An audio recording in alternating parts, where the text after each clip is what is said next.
Hello and welcome to Happy Foot, Sad Foot. I'm Darren Miller. I'm joined here by Vince LaRosa, as always, which maybe the only happy foot of the night is that I can say that now that it's officially true. We are not joined by Travis Helwig, our other host, who is stuck in Lake Arrowhead with no internet. I believe missed the game. So he's just in like a whole alternate reality where this game never even happened. The place where we all wish we could be. He's in some kind of like positive version of Black Mirror right now.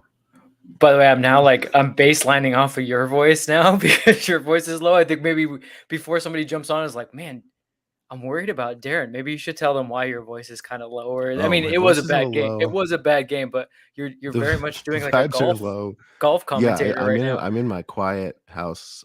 We have visitors here. My parents are visiting, so I'm in a different room than normal. And my kids are sleeping very close to me now. So my default voice in this room in my house is very different than it normally is. But you know, we were all kind of put to sleep a little bit by there not being anything to live for in that game. So this is like yeah. smooth listening, Darren. I actually kind of like this voice. Have Welcome you back used this to in Happy a Foot, Sad prior Foot. life? No, I just, I'm a man of many voices, I suppose. I want to say a lot to talk about, but I don't know if there is. This is what a we're officially it's 3 games in a row now. This is officially a losing streak, and it feels like one for sure. It definitely feels like one. Even if they would have like found a way to like tie that game, I would have been like, that feels like a loss. Yeah, that was rough. We've seen a bunch of rough ones this season. We're stringing a few together now. I have questions. I'm sure there are a lot of questions. We're getting a lot of everyone's upset in the comments, as they should be. Fair. Jesse B says, hopefully you can stop quietly, Darren. Before the live stream, after the live stream, I'm keeping it professional during the live stream, of course. Yeah, where to start, really? Let's get any happy foot we can muster out of the way here. Bogusz. I do want to say Bogusz is always the happy foot. I don't know if there's anything we can do to make the game plan revolve around him more than we currently do, but he deserves everything we could possibly do to orient the game that way. He looked like the bright spot once again. I think he and Vela had chemistry that I'm interested in seeing more of in this game. I don't know how much of that was due to the fact that Bouanga was out and they like had some time and space to cook together. That said, it didn't result in any goals, so no, not even any. I'm not big sure chances. what to think there. Yeah, Bogusz had that one nice shot from long range, but that wasn't really like putting anything together in terms of like teamwork or passing or anything like that. It just kind of happened. Easily defended. I think honestly that's like a good way to describe the game. This game left you wanting more, like a lot more from everyone on LAFC, maybe other than Bogusz. It was just like something, like you said, it's a losing streak. It's a down moment. The team looks like they're lacking confidence because I can't really, honestly, it was like, it's an amalgamation of the season. Like LAFC has been boom or bust. And this was a game when they were bad, they were really bad and they got scored on. And then they just were never good. Like they didn't find the moment to take it up a gear and you wanted more. It's not like, and again, it's not like they were like bad, but they just weren't good. Like that's maybe why it's so frustrating. Cause you're like, man, I want to pick out one thing and say, I wish they could do this. I wish they could have done that. It's like, I don't really know what more they could have done other than maybe I wish I could clone like Bogusz's like youthful exuberance and confidence. Like these guys just seem like they did not want to go forward with the ball because they were afraid, oh, what might happen if we go forward? We might get scored on the other way or we might make a mistake. That's what it felt like more than anything. Well, they were right too, because that is what happened whenever they opened the door a little bit for them. They were just like, oh, I guess if you're going to let us score, we'll score. Right. Yeah. Murray looked like a player that had just come back from injury. Fair. Yeah. I mean, he got kind of cooked on that second goal. Probably warning signs right before it when he got kind of cooked right before that. Even when he kind of made up for it later on that last chance that they had where he kind of saved the goal, the guy kind of tripped over himself. Like he got a little lucky too. Good positioning there, but not like. Yeah, he did the right thing, but Yeah, it wasn't all him. Yeah. This is maybe going too far, but I really think this is pushing what you've said even further to say that, like, even except for the wins where we end up scoring 1,000 goals, it really is due to, like, regardless of what's going on in the game, we just, like, figure out one moment that works and we put something together, and it's not like the game plan we've been playing with all game. It's like, oh, they just, like, mustered up a goal and a chance and they capitalize on it. And it's so, like, that's a pretty high stakes gambling throughout the season. Like, that's not going to be. They're really bad when playing from behind. Like, this is the 12th time that they've given up the first goal. They've only been able to rescue 5 points, and that's 1 win. So 1 win, 2 draws, now 9 losses when conceding the first goal. And I don't have the stats on hand from last year. I feel like they maybe conceded the first goal quite often, but found ways to at least get a draw or get something from it. And this season hasn't been the case. And you could say, well, maybe last season they were a little bit lucky in the ways that they got it, but they've not just regressed to the mean, they've gone past it. And, like, they're just bad when they give up a goal. They can't play from behind against teams. Yeah. Yeah.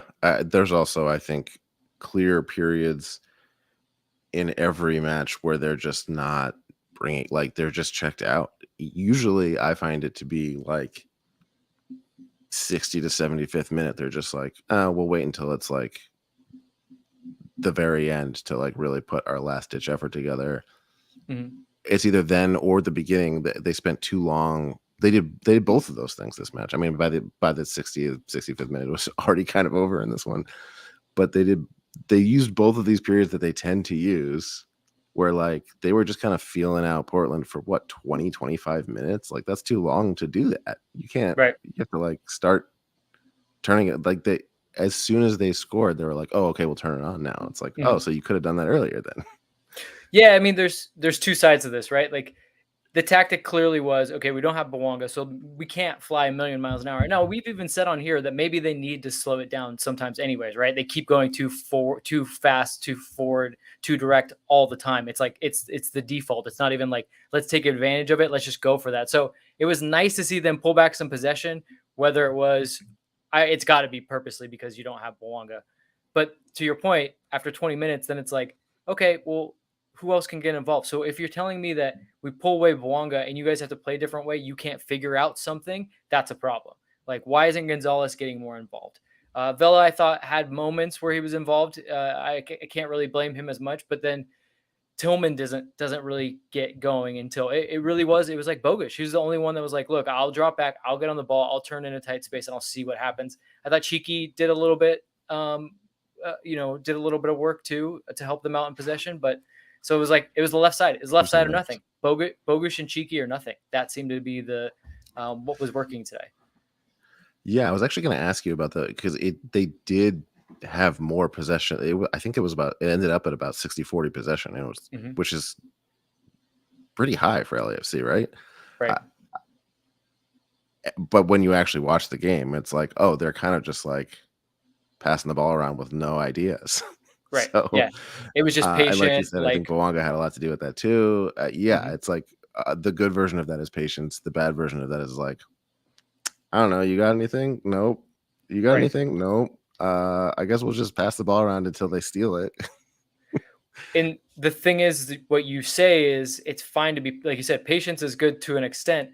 But if you're not creating any chances, like there wasn't big chances. Like you would say against Miami, no possession, no patience, huge chances. Against Portland, all patience, a lot of ball control, 0 big chances. So it's like, okay, can we not figure out a way to balance this? It doesn't seem like they can right now. And usually we're complaining like, oh, all we can do is win on the counterattack. I can't even remember any counterattacks, let alone converting them. Right.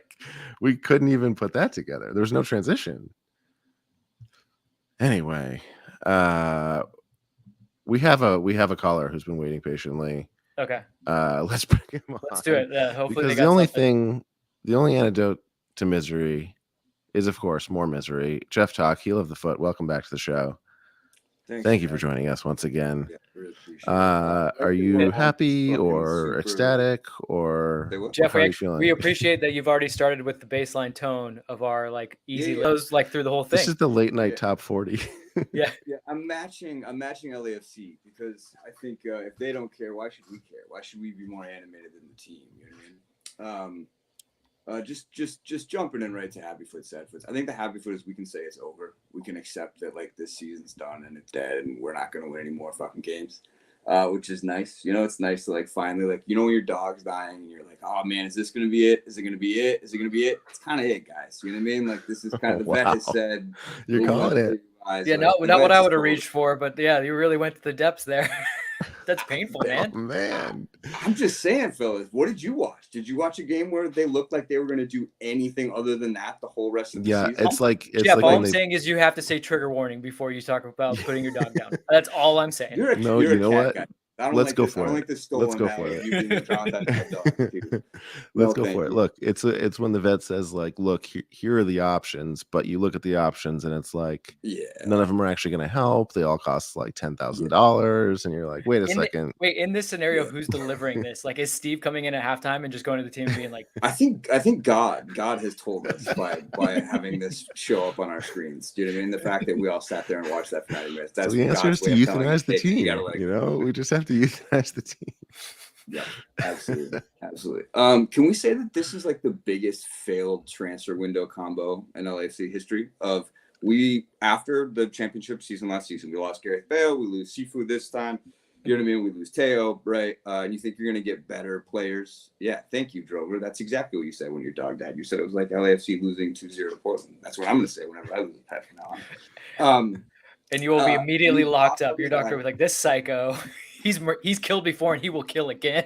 Again, you're very sensitive about this dead dog thing for a cat guy. I really feel like this is like you're up in it a little bit. I'm just something you want to say. I'm just. We're in dark territory. Objectively, I'm an animal lover. Everyone knows that I'm the angelic one of this podcast. I weird moniker to want, but you got it, man. Yeah, 100% yours. And we have brought in, who do we bring in? We brought in Omar Gonzalez, which I think is actually the first ghost. Mario Gonzalez. It might be weird to have Omar Gonzalez on the team right now. Wait, what did I say? You said Omar Gonzalez. I apologize. The late great. He's still alive, but he might as well be gone. I'm fucking up just as much as the team did. We brought in this great number 9, who is the first living ghost. It's Casper playing the 9 for us, which is great. You know what I mean? I've always felt like we wanted more representation. It's nice when we get like Korean guys and Uruguayan guys. It's nice to also have a corpse playing the number 9 for us. We brought in Stipe, who's fine. We brought in Bogusz, who's pretty good, right? We can all agree on that. And then kind of nothing, fellas. Like, we really got worse. And I feel like we made a lot of moves. Krostev fell over himself 2 or 3 times tonight. Like, we just did not have a good transfer window, and it's over. There's nobody else coming in. It's these guys to the end of the season. And I can't tell you that I have any confidence that anybody in this team is going to figure it out. Like, maybe our friend Kike, maybe, but like, we saw him biff. Like, we can't ask this like 22-year-old Uruguayan guy who just got here to like put the team on his back. Like, there's nobody here. You know what I mean? Like, and it's just sad, man. It's just a bummer. Like, we all put so much into this, we all care so much, and then we got to watch that. You know, like, not even like losing in a heartbreaking fashion like Monterrey, where like they played well and they played tough, and then it goes away at the end. Like, that was just dog shit, guys. Like, that was just total. By the way, we haven't even talked about McCarthy not hitting the ball. Like, I don't know if you know this is like we'll get there. We'll get there. The tactics got Vince here, but I'm gonna explain like a tactic. There's no tactics here. No. This is really important. There's a very deep, high level tactic thing. When you're trying to punch the ball as a goalkeeper, you want to hit it. You actually want to make contact with it when you punch it. You don't want to just let it go directly to an opposing striker who puts in the back of the net. You know what I mean? Oh, that's not like an angle thing? He's not playing the angle where he wants to deflect it to just like whoever happens to be right next to him? Paid him to lose, maybe. You know what I mean? Is that too? I'm that one. He's shaving points. No, not shaving. You accused the Philly guy of shaving. I thought it was more of like you could punch out, but I thought it was more of like a serving it. Yeah. You want to put a little spin on it to make sure that the guy can get some English on it so it could spin handing out. It off. Yeah, well, I think he was more the messenger. He was more like, oh, I will say that who's this intended for? doing this, like you see goalkeepers do this all the time, right? Like maybe you get better, I'm guessing better surface area. Like this is the fundamental, right? But like, have you ever tried to punch something like that? Like that doesn't seem like that should be the That right way. seems Like hard, just, yeah. it seems like maybe punching it one-handed is the way to go. I don't know. I mean, it couldn't have been worse, right? Like, Catching that's it as seems bad as like it can should go. be an option, right? Catching it should be on the menu. The No? goalkeepers don't catch. This is like a thing. I mean, this is not even a John McCarthy thing. And people will say this. This is like we're gonna sound like old men yelling at clouds, but we're like back in my day, goalkeepers would catch the ball, like, and they would. Honestly, I can't explain it. I don't know. The ball is lighter. There's a bunch of theories, but no one can really explain it. All right. Well, listen, Geoff, what's your happy foot? His happy foot was that we're gonna put the dog down. Yeah, right. Yes, of course. Because you're happy when there's cruelty involved. What's the sad foot then?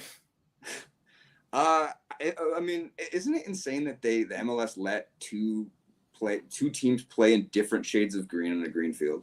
Like that's the embarrassing thing I've ever like. That was painful to watch. Like imagine the Camel Cup and trying to figure out anything that was happening on that field. Do you know what I mean? Like that's my sad foot is that we allowed that to happen. However, if a creative artist would like to take that game footage, it will be very easy to make it interesting by just putting things over the colors and just do something different with that. Let's just respin this game. Let's do a remix. Let's get something different.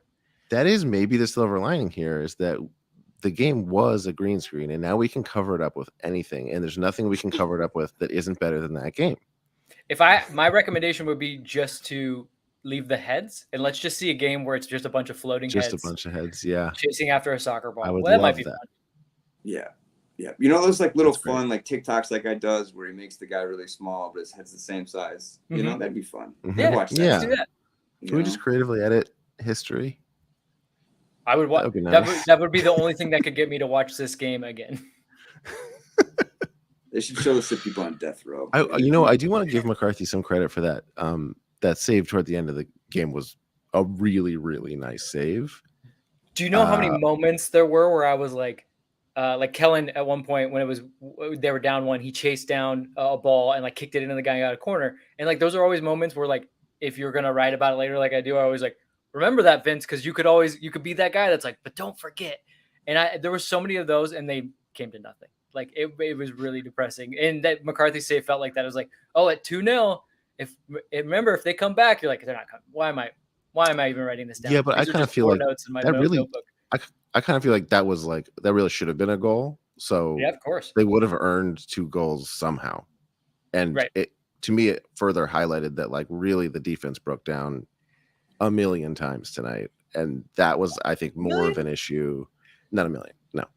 The problem was it was literally like 3 times total, and they scored on 2 of those. Like I said, like their LAFC right now is the team that cannot do anything well, and then on top of it, the things they do wrong, they get absolutely punished for. And like sometimes you're gonna go through those spells. I don't have answers for you, but like that's just the reality of what LAFC is right now, and it's again, like I said, that's the most frustrating game to watch. Your team that's like, oh, they're not playing horribly. Okay, there's a mistake. That's we can. Oh fuck, that's a goal. Okay, and then you're like, okay, here's a moment, nothing. Here's a moment, nothing. Like there were plenty of windows where they could have created something and just nothing. I go back to that Ilie pass where he misses Gonzalez. You look at that, like the camera angle that they showed on the replay from behind. When you see the gap between the defenders and where Gonzalez is. If I showed you like just no context, I was like, hey, here's a picture. What do you think? You're like, oh, we probably scored there. Or I mean, at least he made a good shot. And I said, no, in fact, he didn't even touch the ball. Went right to the goalkeeper. You'd be like, oh, fuck, we're not playing well. And that's like, that literally is it. That's true. And like we can't put any balls in behind from the defense. Like we're just not able to put those balls in. And then I think we had maybe like one good like line breaking pass by like Acosta in there, but like we're not able to get the ball from the midfielders to the forwards. And so we just dick around in the midfield, pass it back to Palencia, who gives it away, and that's the whole thing right there. You know what I mean? How many times tonight do we see like one of these like, oh yeah, I'll get you next time. Like, every time that it was a fuck up, it was like, oh, next time. Which almost like I want you to get a little mad. You know what I mean? Like somebody yell at somebody, like they're just hanging out, you know? Well, it's also like a men's team that like has a lot of respect for each other because you've all been playing together for like 15 years. And then it's like, guys, it might be time to wrap it up. You know, we're all like 39, we're playing 22-year-olds. Like, that's how this feels. It's like, it's these guys who just walked up, you know, like the young guys you think maybe they'll get the other younger guys to come out. It never happens. Like, it's just, it really feels brutal right now. We were texting during the match in the first half that it was feeling so polite. It felt like the teams were playing like Go Fish on the pitch and just being like, hey, how about this? No, we'd rather you not do that. Oh, okay, no problem. These are teams that normally hate each other. Do you know what I mean? Like, this is the team where during the Open Cup, Andy Polo called a player of ours the N-word during the game.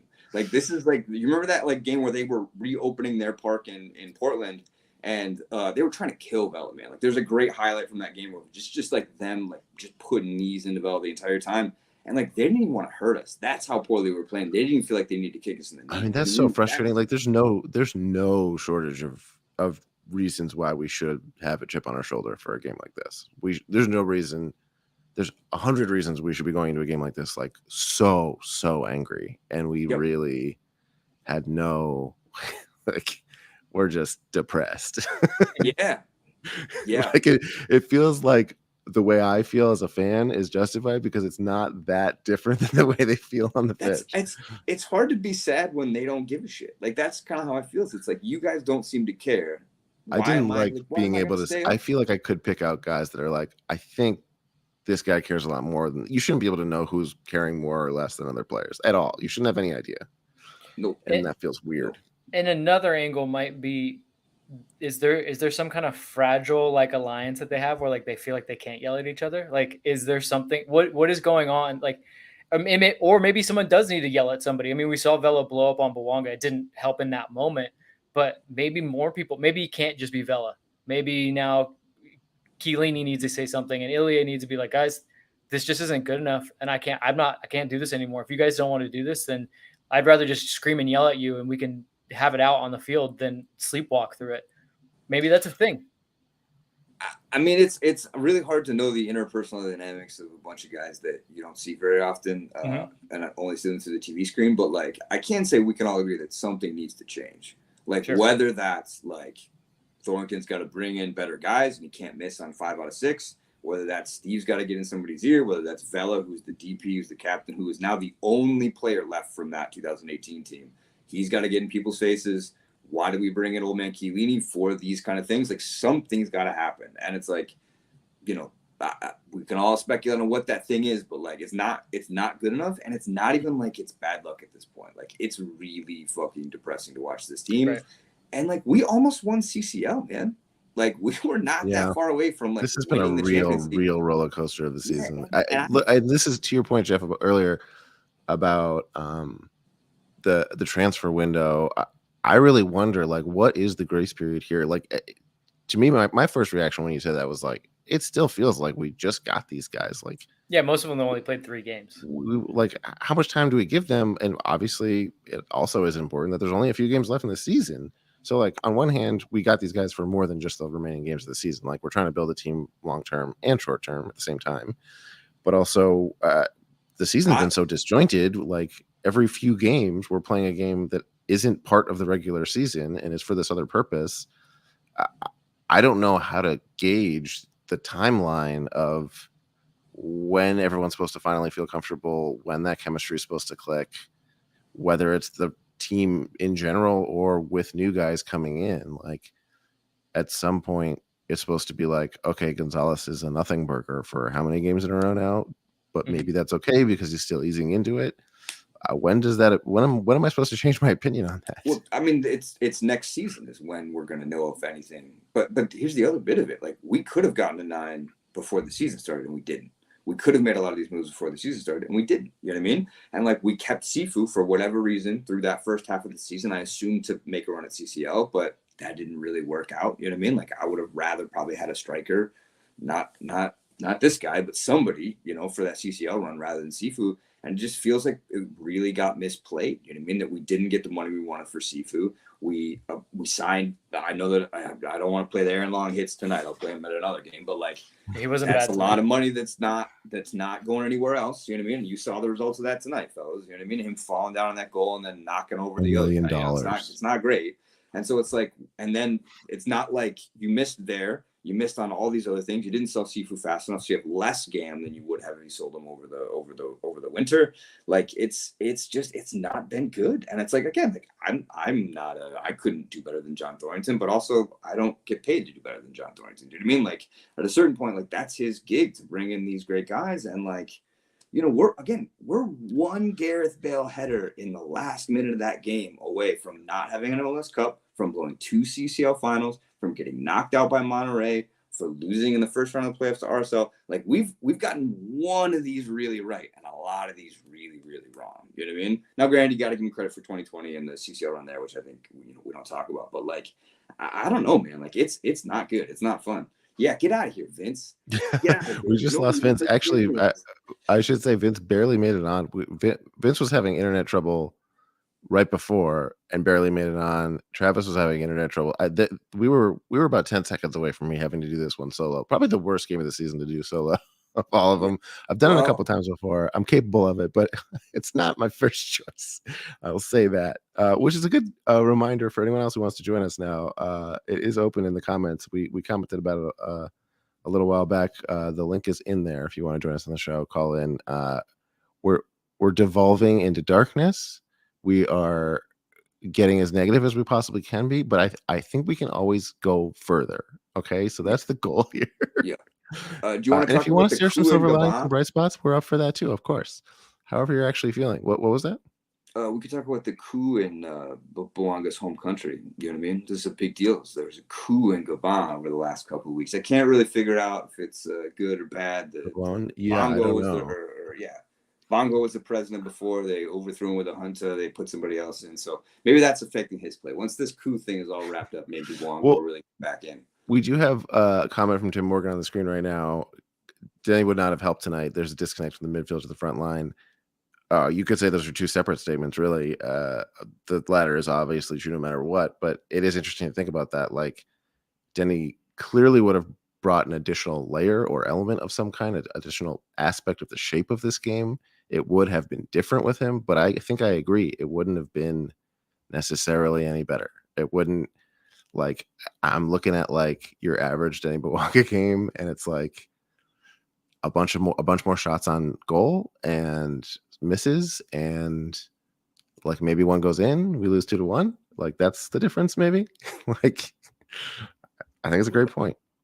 Is there like a lineup you feel like could have gone out there and played better? Like, part of me wants to think that if you played, I mean, this is always the refrain of any sports fan, right? Like the most popular quarterback in Detroit is always whoever's number 2 on the depth sheet, right? And so for me, is there a part of me that's like, I want to see the kids. Like, we have this academy. Yes, we have these guys, I do feel that way. Young guys, like, if we're gonna be losing games 2-0, I'd rather have, like, I agree. They put Ordaz and Fufu in pretty late, and I was excited to see them get minutes, and they rarely have that much time to like really put anything together. But at this point, if you're thinking about a lineup where Oliveira's back, maybe you've got Ordaz, you've got Fufu, you've got Dueñas, like and Bogusz, like all on at the same time, like that's a so much more exciting lineup to see.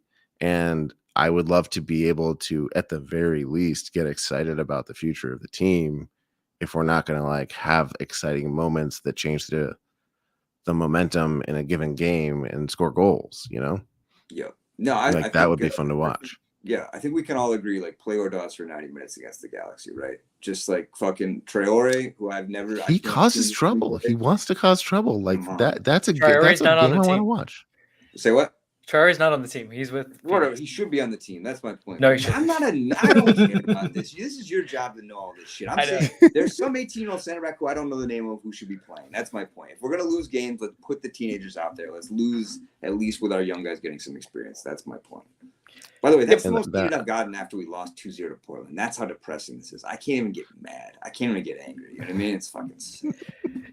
It is sad, but like what's crazy is they're still in third place, and like they still have a shot. That's why that's why you don't like, you're not going to play Ordaz because Bouanga is going to be back. You play Bouanga. Like they do that. This is the thing. They're boom or bust. Could they win MLS Cup? Yes. Would you bet on it? No. But I will say that compared to there's probably there's 29 teams in the league. I would say there's 6 of them that can win MLS Cup. There legitimately 23 teams that literally are like, could we win? No, let's not even talk about it. So again, does that give you any kind of like consolation? No, but maybe that's what makes it more disappointing. But I'm being a realist. Like, they do have the talent to win, and when they played like we said, they almost won CCL. When they played at that level, I don't think there's a team in MLS that can beat them. Do we believe they can do that consistently? No. Do we believe they can do that away from home? No. So like, these things are now starting to really stack up. But so I think what this is leading to is I don't think it's time to give up on the season. I think that's as far as you went, Geoff, and I wouldn't go that far. It's not. I know where you. It's clear where you stand. 2 options. I can say it's better than. It was a very colorful metaphor. Or it's worse than you think. And the dogs on right. I get it. You're digging a hole in the backyard. You know what I mean? Like, there's still clearly potential in the season, but my point is not that it's because of the team. We haven't had a chance to really look out into the league as a whole too much on this show, and maybe we should do it more often. Maybe now that Vince is here, we can. But there's not a lot of consistent teams. Like, we're not consistent. We're not nearly as consistent as we should be, especially with the talent that we have. But a lot of these teams that are really good in the league are also inconsistent. And that's interesting. Like, you've got these teams that are regarded as some of the best teams in the league, and then you see them getting trounced in games where you expect them to win. And it's like, oh, well, they're kind of in a similar boat to us. And we're still, before this game, it was interesting. We were like 7 points away from first in the West, but then 7 points also separated us and the rest of the West below us. Mm-hmm. So it's like, just points wise, we're dead center. Well, 2 things. That's a feature, not a bug. Like, that's MLS. Well, and I think the sooner we can all kind of like, that's the one thing that, like, Geoff, I know that you're being a little facetious when you say completely give up on the season, but there's some people that legitimately believe, like, let's just give up on the season. Like, why can't LAFC win every single game? And I'm like, please find me the team that wins every single game. And also, please find me the team in other years that really has. Because, like, look, there hasn't been repeat champions in the longest time for a reason. Like, this is a feature. Yeah. The other thing I want to say is we've been kind of dancing around it. And I know, like, when we say, like, let's give up and, like, let's just play the kids and see. I'm going to be honest with you. They already know kind of what they have in these kids. I'm not saying that Nathan Ordaz might not be a star one day, but the fact that he's not playing now, he's not going to be a star one day. Like, he is up against it, right? So this is the one sport where, like, generally you don't just see what you have. Like, you pretty much know. Now, I'm not saying that it doesn't happen and you don't give guys more chances and you don't plan for the future. I mean, and maybe if LAFC were slipping down to the 7th, 8th, 9th spot, you might start saying, like, okay, well, if Ilie is not the guy next year, then I need to play Duenas as much as I can. It doesn't necessarily work out that way. And again, I'm not making you feel any better about it, but I think we were dancing around it. Like, then what's the difference? What's the difference between the chances that we need to give those guys to know what we have and the chances that we need to give the new signings that we either do or don't already know what we have? Like, there's a grace period for both of them, and it's like you've got guys, homegrowns, getting like 5 minutes at the end of it, one in every 3 matches. They're probably not getting the same kind of reps in that the new guys are getting in. The new guys aren't doing much. So, but the new guys' reps prior to this were at a higher level, or not a higher level. They're at a consistent same level, right? They were professionals. Whereas you got the young guys, they're just getting their first professional minutes. And yes, to your point, you would think that they should be able to produce more quickly. I would argue that again, it's fun to put Ordaz in there, guys, but like most games that he's coming into and the game state that he's coming into, he has the ability to just say, like, YOLO and go for it. It's a nice place to be. 100%. You know what I mean? So 100%. I'm not against it. But like when people are like, just start him against the Galaxy. I'm like, that could go really bad for him. I'm just saying, like, for his confidence. We played Duenas at right back against the Galaxy, which was famously went really well. Yeah, you will never see him. And how long till we saw him actually in midfield again? Like, he hasn't really been totally the same. But like, I guess this is the other thing that I think is very frustrating about this team at the moment is that we're not bringing in high level difference makers, right? And also, it does not appear that our academy is producing talent at the level we'd like it to produce talent, right? That we do not on the MLSU, the Doyle wrote an article like the best 22 players under 22, and there was not an LSC player on it. You know what I mean? Yeah. And we're not normally not well represented on lists. They love putting us on lists. You know what I mean? Like, we're a big team. So the fact we don't got anybody on that list, like, I don't know, fellas. Like, it's just, they're still the youngest team, aren't they? We're not clicking on anything. Yeah. Like, our big DP is an old guy who misses games now, right? The other guy and that guy, the other big DP and that guy get into fights. None of our new signings appear to be like really lighting up. And Vince is out here telling you, I don't know if you want to play the kids. Like, where's the hope, guys? Like, it's very sad. It's a real bummer. You know what I mean? Like, yeah, no, the sliver of hope is just that you have to know that the team that almost won CCL is still this team. And if you look deep inside and you can find them, then you need to tell them how to figure it out. I think that's all there is. My sliver of hope is that Human's son is going to want to hang out with Will Ferrell. That's my slice of hope, is that we have one thing that nobody else has, which we're in Los Angeles. So we are going to be able to attract better free agents than anywhere else. We haven't seen it recently, but like at some point that'll kick in, right, guys? At some point, somebody will want to come hang out. Like, it's just.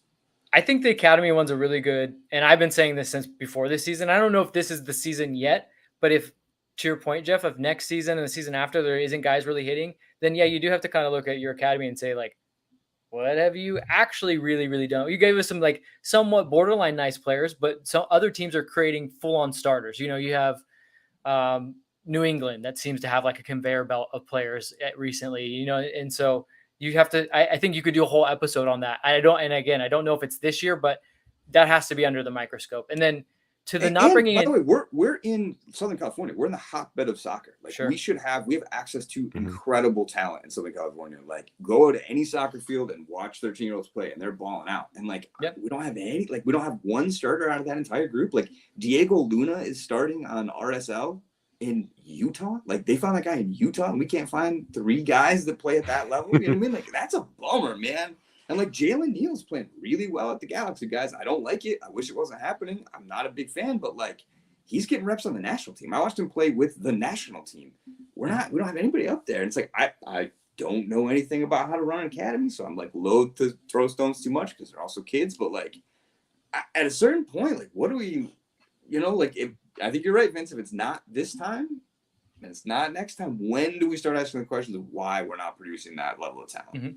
Because that's the other advantage in MLS, is that if you get these homegrowns under these homegrown deals, they're free, basically. If you can get a starter on a homegrown deal, that opens up another level of money for us to blow on Aaron Long. You know what I mean? Like, think about how much money more we could give to Aaron Long if we just signed a great homegrown player. It's not doing well. We're not signing the high end guys. We're not getting the academy talent. It's not feeling positive. That's true. We've actually got another caller on the line. Geoff, we're going to say goodbye to you so we can get this other caller on. Thank you, as always, for joining the show. Great to see you. Stay out of trouble. We look forward to more dog killing metaphors next time you join us. So thanks so much. Like, not even a metaphor, just really. Very literal. Yeah, absolutely. All right, take care. I think he actually recommended putting people down. I think he just did. Yeah. Welcome to the show. The bar is so low. I'm glad to be here. You're already just crushing it compared to the last one. Well, thanks. It was interesting just to talk about what Geoff was saying with homegrown players. Is that really what this whole Bayern Munich deal is about? Is really to kind of up that game in terms of getting homegrown players? Sure. And you have the Austrian club also that they kind of bought into. I think you're seeing a lot of teams more and more so on the bigger levels, like the NYCFC through the Manchester City group, Red Bull, like having multiple clubs and multiple pipelines is kind of the way to go. Because even to Geoff's point, like, as much as like it is a hotbed here, it's still hit or miss. So the more chances you can give yourself to move some pieces around and do things like that. But again, we won't know if that is the case until something like that really happens. And you always got to wonder, like, who is getting, somebody's always going to be wanting, even though it's like, hey, it's a partnership, somebody's going to be wanting to get the better of that deal. So I think I wonder about, like, what I can see the angle for LAFC. What's the angle for a team like Bayern Munich in terms of being in that partnership? I think for them, they're the like the lower ask, higher upside, right? Because honestly, if there's a player that is so good that Bayern kind of want him, they'll immediately go to LAFC and go, look, guys, you guys could play this guy, but like, let's just give you 5 million right now. And LAFC has to take that. You have to take that. If there's like a 18-year-old guy, 5 million that's never even really played a minute, you have to do it. So that's where Bayern gets, they get to be the big bro in that relationship. You know what I mean? So I think, I don't know if we'll ever see that. And look, if we do see that, that's kind of a good problem to have. But I think some people will be disappointed if it happens, because you might have an 18-year-old where you're like, man, I would have loved to see him on LAFC. He goes to Germany because the money's so good. Yeah. Right. Yeah, that makes sense. And the other thing I was thinking about is just in terms of the math of looking at where we are now in the standings. Mm-hmm. And you know, Vince, I'm sure you've done the math. We're probably still going to be in the playoffs going forward, unless we, you know, things go really south. Mm-hmm. But it's that top four, if I'm not mistaken, that we really want to get those seed spots. How likely is it that we're gonna clinch that? I mean, honestly, that's the fight now. I wouldn't even worry too much about winning the West. The fight now is to solidify your spot and you need to pick up points regardless, right? Like you just need points, because even if you want to come close to St. Louis, but I wouldn't even think about that. If I'm LAFC right now, I'm like, we're one game at a time right now, and we are desperately trying to get to the playoffs healthy, in some kind of rhythm, and with those home games. That would be, if somebody walks in that room and is like, man, at least we can still win the West, I would be like, just shut your mouth. No, we're not even talking about that right now. I honestly believe that. So, and that's what we were talking about earlier too, is that there's enough parity that like come playoffs, anything can happen. But you need home games. But you need the home games, and like there's nothing but big games left. We got to start showing up. And we got to do every game now. That's what I was thinking. Like if we're having this difficulty with Portland, I mean, St. Louis and Philly away. I mean, it doesn't bode well. But in a certain sense, it's also, these are the teams that we have to beat in the playoffs anyway. In like what, a week later, 2 weeks later, like better figure it out now. Well, and these and are if we're also not gonna figure it out now, it's over anyway. And these are the decisions that, if you're Steve Cherundolo, that you have to make, that there's no right answer, right? So to your point, we have to go away to St. Louis. We have to go away to Philly. And I'm saying you got to pick up every point you can. But LAFC can't play in a conservative way. We just watched them play conservatively, and they got done 2-0 by Portland, right? Yeah. So we're going to say, play conservatively, just without scoring.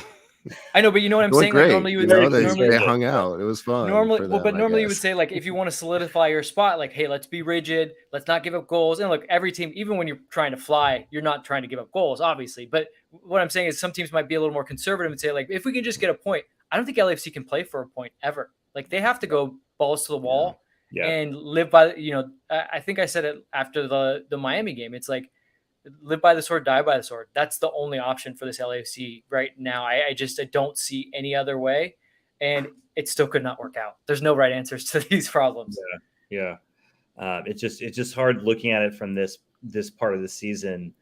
Especially just going into it in the beginning of the season, it just seemed we were just so hot all the way through the CCL, and I think that Cherundolo has said that we're past the CCL and all that. But it does feel like that was a huge morale hit, I think, to the club, that, losing to Lyon. And I just sort of feel like we haven't really gotten our mojo. We've not been the same since, for sure. Yeah, we crescendoed. Is it better to burn out or fade away? And like, we burned out. You'd have to ask Neil Young. Yeah. Yeah, we burned out, and this is what it looks like. I just, if I want to give any kind of hope to somebody, I still think that on their day, like, this team is one of the most talented teams in MLS. Maybe bar like Miami, when they really have it figured out and all those guys are fresh, they might be right up there. But this team, you wouldn't see them till maybe the final anyways, if they even get in. So if this team can find some kind of lightning in a bottle, I wouldn't bet against them, but I'm now worried that they can even do that. Yeah. No, that's definitely true. Well, I'll let somebody else have a shot, but thanks for hearing me out, you guys, and I love. Thanks for joining us. hopefully everybody has a better evening. If the evening improves going forward. Yes. Yeah. All Maybe we right. should try to wrap this up so people can go out and maybe Yeah. enjoy the last bits of their evening. Maybe get to a bar before last call. That sounds good. Thanks so There you much go. for joining us, That's Joaquin. exactly. I've already started with the scotch. So yeah, Good I'll be man. there soon. Yeah, this is all right. Take care. Yeah, we're getting to the end here, I think.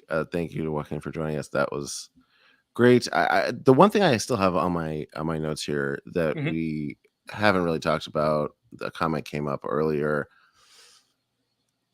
Maxime, at some point, the more McCarthy has these brain farts, and the more Maxime is on the bench in the roster, then we're getting closer to like we're gonna have to make a tough call. Yeah. Is he gonna go in? Maybe we can have one of these games where we're up 4 goals and we can just like give him some time and see what's up. But sure, playoffs are soon, and I don't know that we're gonna have any more moments that are like low stakes to like test this out. Right. Is it just McCarthy's season and we're just gonna leave it? What do we think? I mean, it's another one of those, like, I don't think there's a right answer to this, but you would say, and I don't want to put down John McCarthy. I like the guy personally, but he made a big mistake. And if ever there was a time where you could make a switch and be totally justified in it, now would be the time, right? But the next game is Galaxy. So you're going to tell me that Maxime Crepeau is going to be out for 9 months. And yes, he's been playing with LAFC too, and he's been doing well with them. But you're going to be like, yeah, look, man, McCarthy, let's see. We got to see what we got sooner or later with you. Oh, by the way, it's a Galaxy. And look, Max has played in those games, so it's not like he doesn't know what to expect. I just don't know if the right answer is to immediately involve him in something like that. But yes, any other time, if they were playing, honestly, any other team but the Galaxy, I would say this is exactly the time. And it would be the easiest decision because when you walk up to John and go, he's sitting here, got to see what he's got. You did that. John's gonna hold his hand up and go, I get it. Yeah, and I get it. It's tough. Yeah. How do you know like how well has he been playing with LAFC2? Is it like, okay, he's the same, he's like, what's the risk in what kind of player he's going to be, like the new version of him post injury? Sure. Just hesitation. How much of a question mark is he at this point? I don't think it's like a talent thing. I think it's always just like, is he there? Is he fully built back? Is there going to be a moment in a Galaxy game when everyone's going 100 miles an hour where Max might just hesitate? And honestly, the best case scenario, if he just hesitates, they give up a goal. What if he hesitates and it results in another major injury or something like that? Right, you know what I mean? So it's would be such a crazy situation. Like goalkeeping is like 98% mental. Oh, absolutely. It's just so crazy that like he could be his health is like not. There's no way to know. Yeah, and Max has it. Like he has it. I would guarantee that he would. He can't even like. It's either there or it's not. Like it's just something. It's almost in your psyche. It's in the back of your head, and hopefully he's past it. I mean, I remember talking to him. He's very honest when he was getting ready. He was like, "Oh, I'm feeling better, but also I have some pain or whatever." Like So I think if anyone knows himself for the fact that he's getting those games, he feels like he can get past it. But you never know until the actual moment, right? And then we all know that the Galaxy games are weird. The Galaxy games are weird. Yeah, I think that's a great note to end on. The Galaxy games are weird, and we've got one coming up. We have been beaten down and then beaten while down. Now we gotta muster up some fandom. Well, I'll say this: LAFC has basically saved the Galaxy season on numerous occasions. It's about time maybe they could repay the favor, because if they go out and they just pounce and they dominate them the way they maybe played against like Colorado or RSL, who I think is a much better team, I think we'll feel a lot better going into this tough stretch with Philly and St. Louis. But like I said, I'm going to go back to it. Those games are weird. So I just don't. There's never going to be. You know what?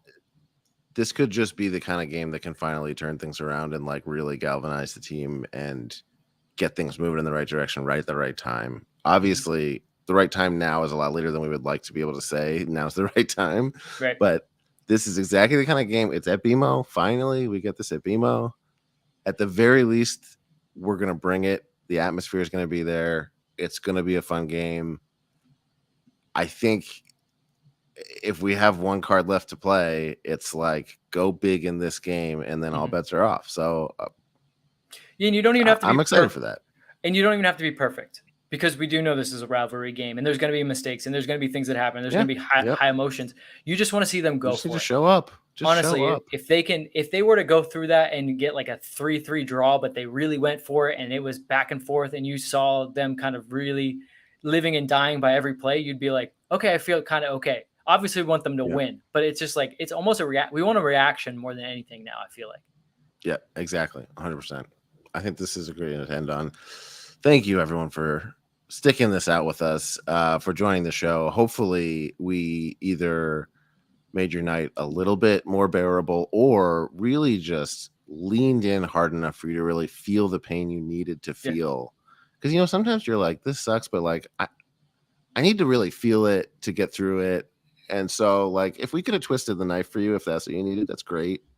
We're happy to do that too. Thank you for always supporting the show. If you're still listening to the show, it means that maybe you're interested. If you want to become a member on Patreon, patreon.com/happyfootsadfoot, $5 a month. Please do whatever you can. Share the show, rate it, review it. Keep watching, keep listening, keep bringing it to the games. We'll see you next time. Bye. Any parting words, Vince? Oh, give us a Substack plug. Yeah, VinceLaRosa.substack.com. And yes, definitely make sure you $5 a month, support the Patreon if you can. But if you can't, please like or share or just tell a friend. Anything helps at this point, guys, because we enjoy doing this, and it's fun to see new faces too. Very cool to talk to new faces on this thing. Yes, we got a new caller today. Let's get more of those. That was fun. Cool. All right. We'll see you at BMO. I love you. Bye. Love you. Bye.